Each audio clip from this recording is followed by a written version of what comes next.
Mesdames, Messieurs, bonjour à toutes et à tous. Bienvenue au journal. Le président du Faso à Bissau à l'investiture du nouveau président José Mario Vaz pour traduire toute la solidarité et le soutien du peuple burkinabé à son frère bissau-guinéen.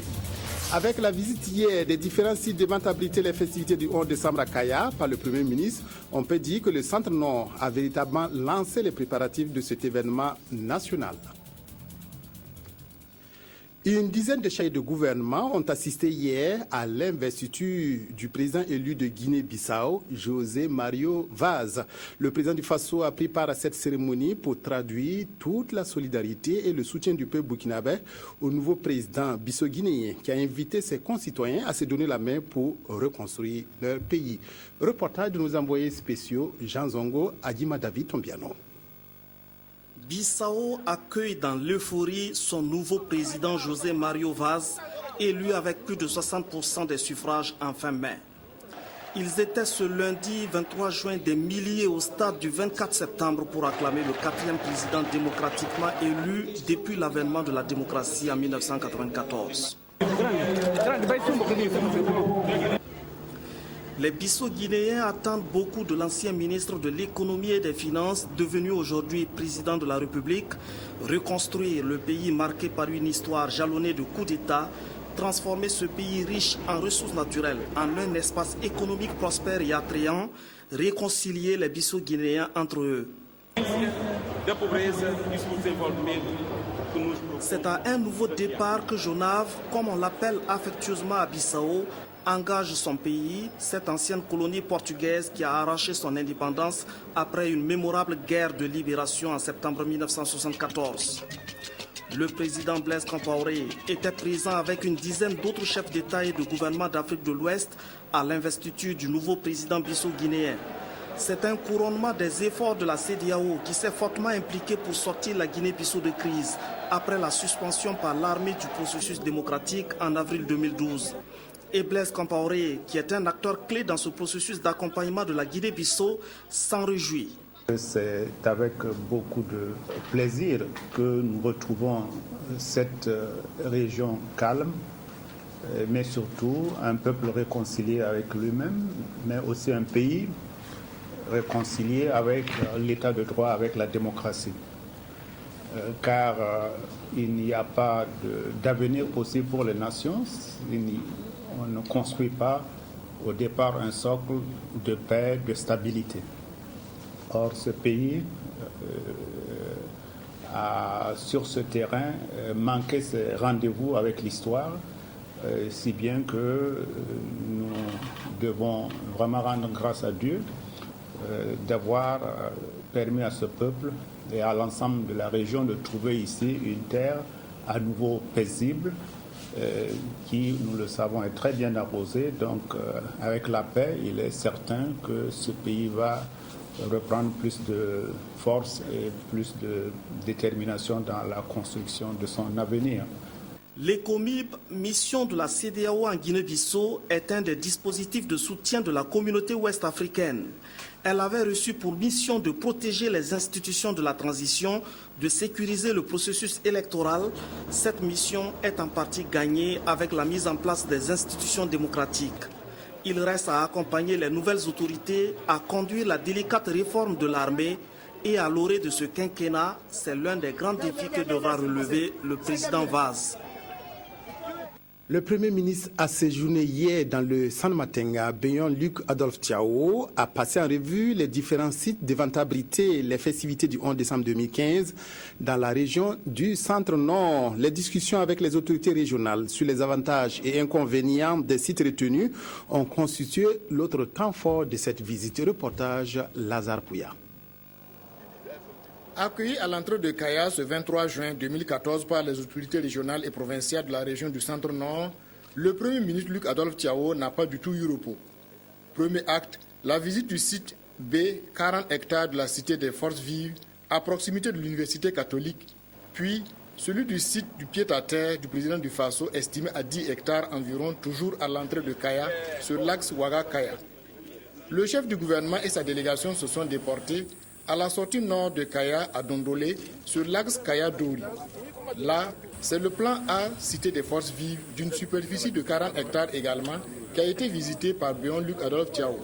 Puis, les visites et les activités s'enchaînent avec le site de l'auberge de la Caisse nationale de sécurité sociale, située à la base Vie-Kanazoé, la pose de la première pierre de l'abattoir frigorifique, situé sur l'axe Kaya-Boulsa, d'un coût estimé à 1,4 milliard de francs CFA, études comprises, avec un délai d'exécution de 7 mois.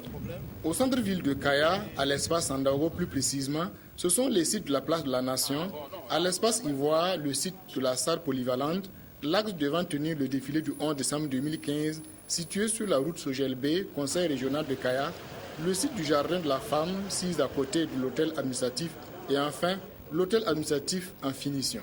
Nous nous sommes rendus compte que lorsque nous démarrons les activités de préparation de la commémoration de la fête de l'indépendance dans l'année N, on arrive toujours en retard.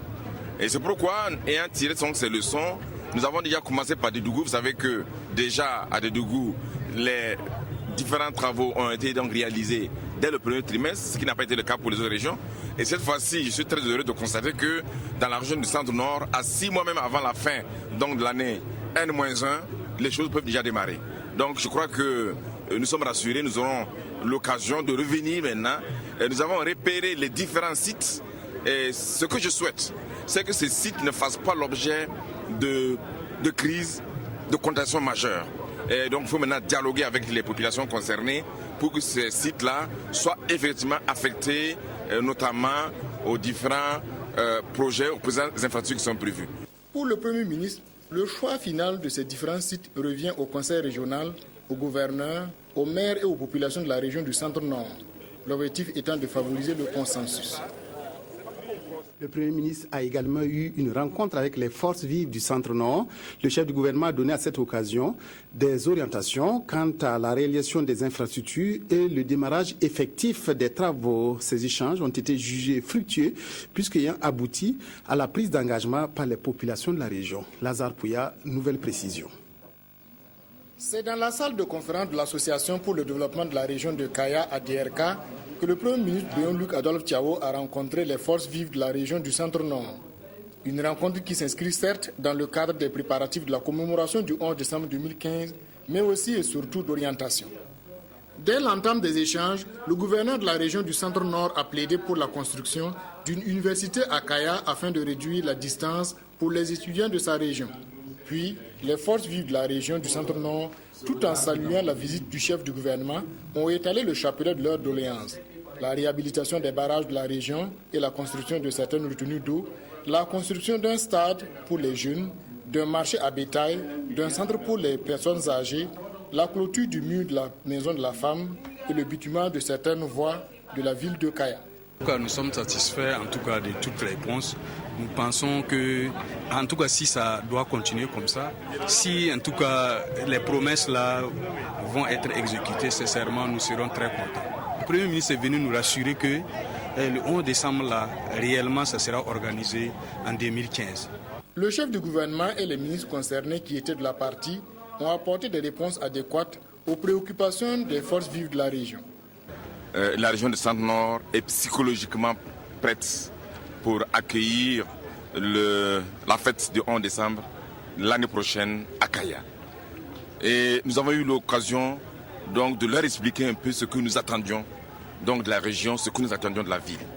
Et nous avons souligné 3 principes fondamentaux qui doivent guider l'organisation donc du 11 décembre. C'est le consensus autour des infrastructures.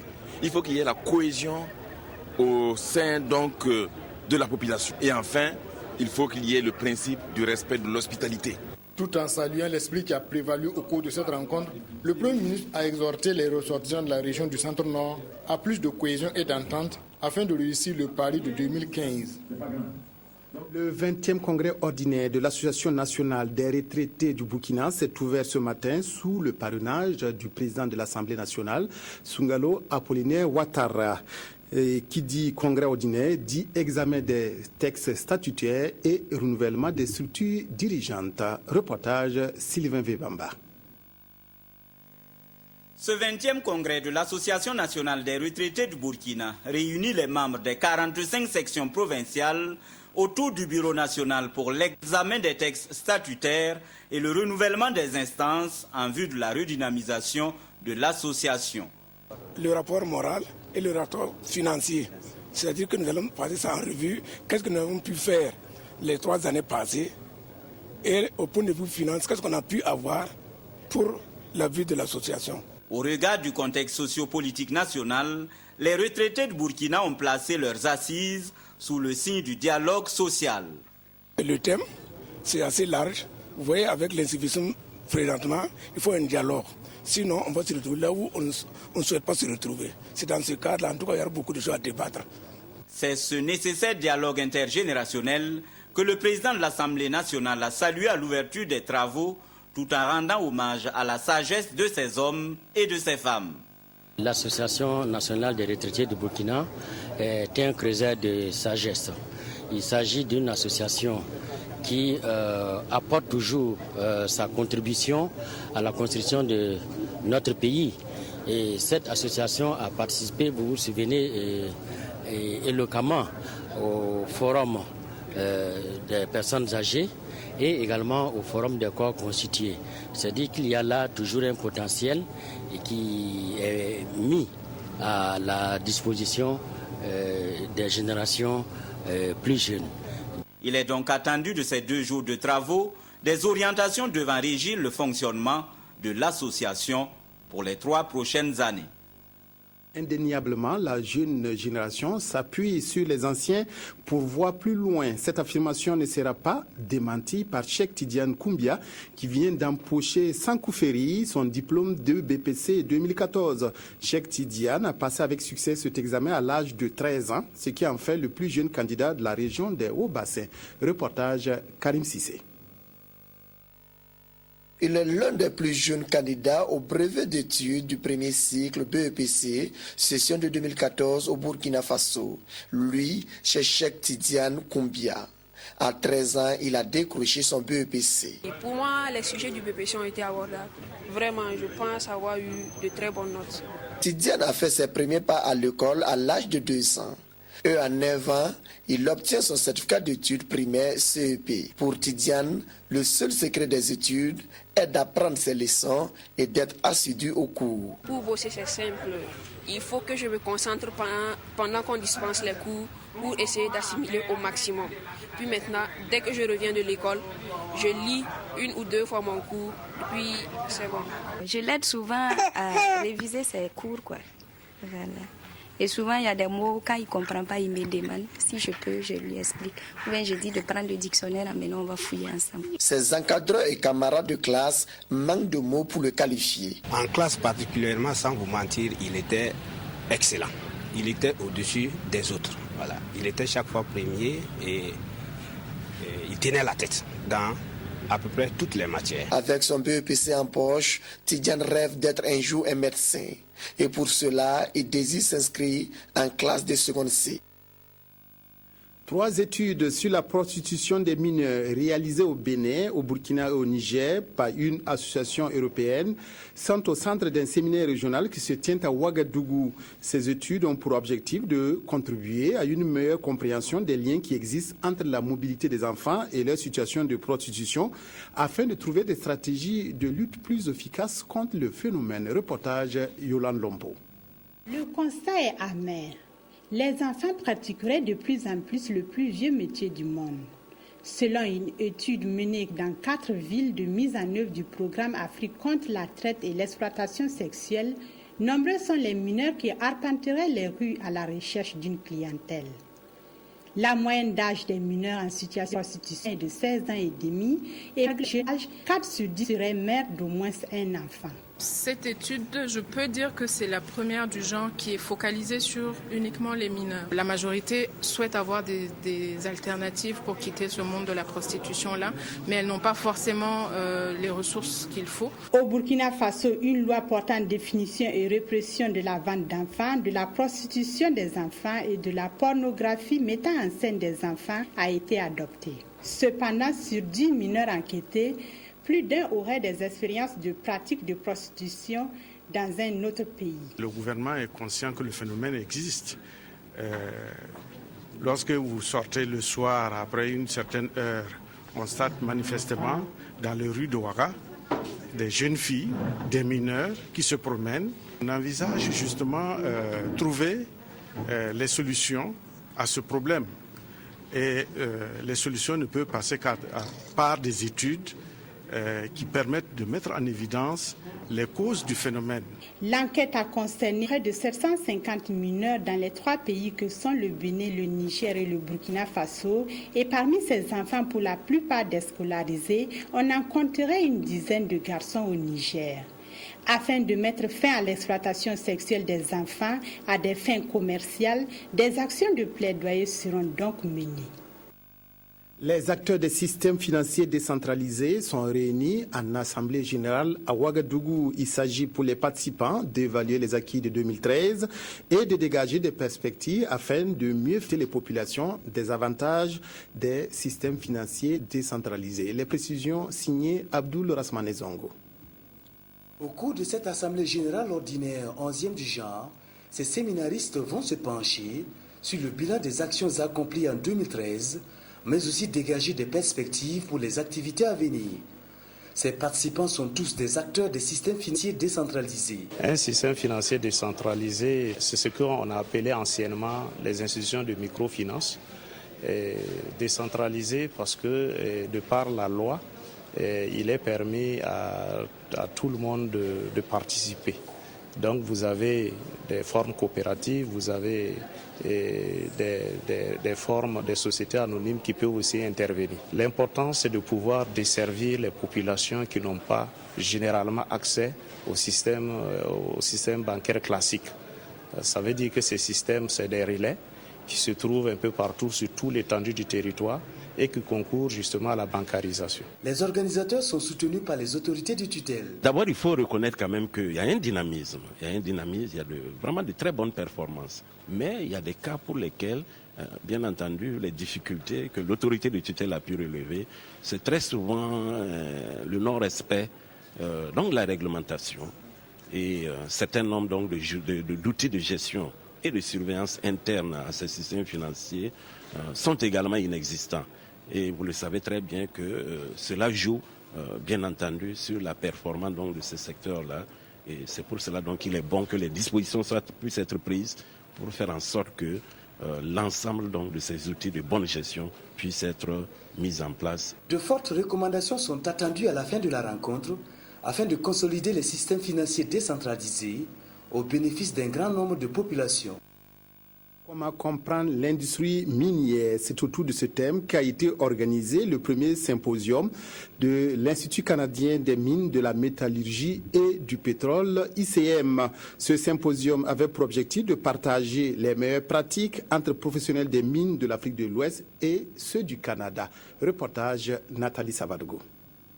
L'Institut canadien des mines, de la métallurgie et du pétrole, ICM, veut partager ses expériences et bonnes pratiques dans le domaine des mines avec les professionnels du secteur minier. Il a organisé samedi dernier son premier symposium sous le thème « Comment comprendre l'industrie minière ?» Ces professionnels venus des 8 pays de l'UEMOA vont apprendre la gestion des projets miniers, les aspects communautaires du développement minier et le traitement minéraux aurifères. Le monde minier a changé. Nos gouvernements aussi essaient d'assurer que les populations soient ce qu'ils veulent et la dynamique est complètement différente. Donc, la seule façon d'accomplir l'exploitation minière d'une façon moderne et équitable, c'est vraiment d'avoir des conversations beaucoup plus approfondies sur des impacts, des retombées. Se fixer des objectifs qui sont différents au niveau de l'emploi direct, au niveau de la chaîne d'approvisionnement, même de l'achat local. C'est une dynamique qui est mondiale, qui est nouvelle, même chez nous au Canada. Donc, c'est un défi et aussi une opportunité qu'on a en commun. Pour le ministre en charge de l'énergie et des mines, Salif Lamoussa Kabouré, c'est une opportunité pour les étudiants qui veulent embrasser le métier de trouver un gisement d'informations pour continuer leurs travaux et après servir le pays. Les intervenants sont des brillants orateurs. Ce sont des gens qui sont connus sur le plan international et qui connaissent très bien le secteur minier, sa géologie, sa fiscalité et même sa gestion. Donc je pense qu'au terme de cette journée, les conclusions et recommandations seront pertinentes. Et le ministère en charge des mines va s'en approprier pour voir dans quelle mesure certaines recommandations pourront être appliquées. Il est attendu des membres de la section locale de l'ICM des actions à entreprendre en vue de contribuer de façon significative au développement harmonieux du secteur minier burkinabé.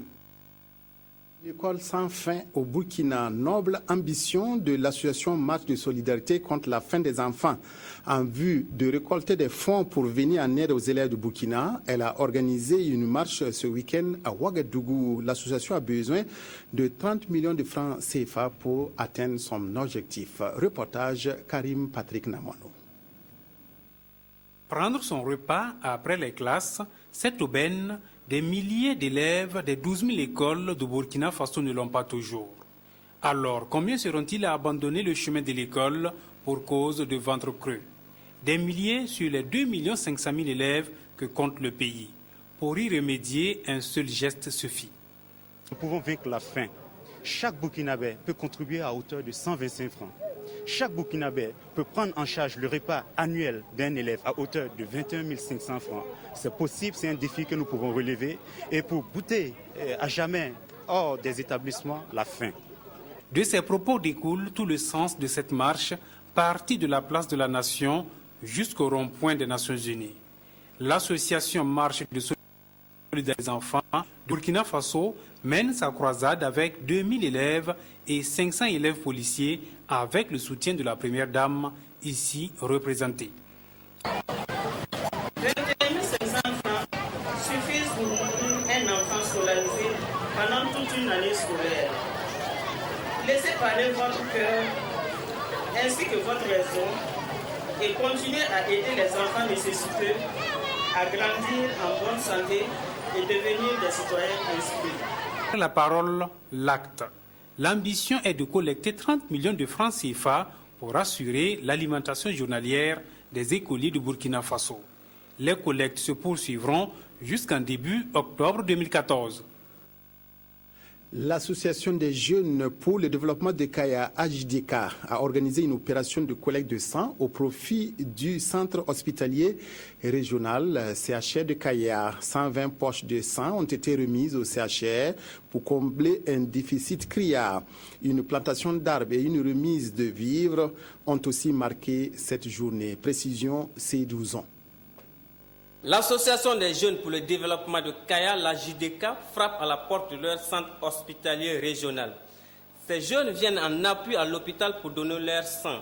Un acte d'amour mais aussi de solidarité au profit de toute personne qui aura besoin de ce liquide précieux. Je suis venu pour donner le sang, pour sauver les vies demain ou pour savoir mon groupe sanguin. Pour cette opération, il est prévu de collecter plus de 100 postes de sang.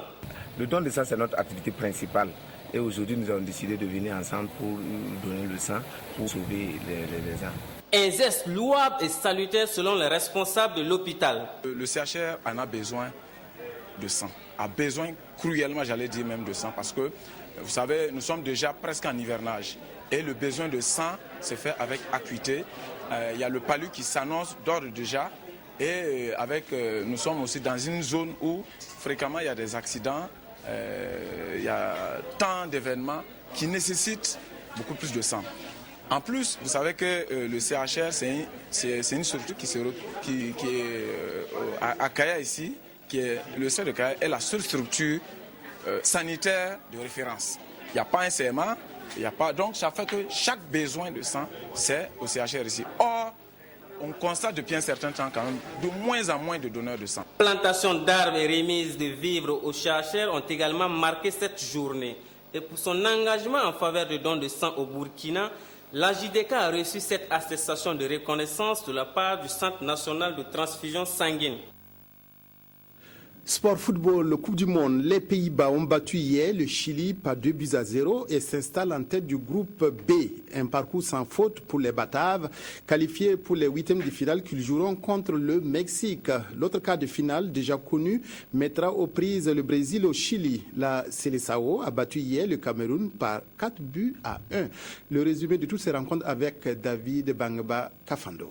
4 matchs se disputeront aujourd'hui, comme hier du reste, mais ceux que vous verrez en direct sur la RTV sont à 16h, Italie-Uruguay, et à 20h, Côte d'Ivoire-Grèce. Fin du journal, merci de votre aimable attention. Excellente après-midi en compagnie de la RTV à toutes et à tous.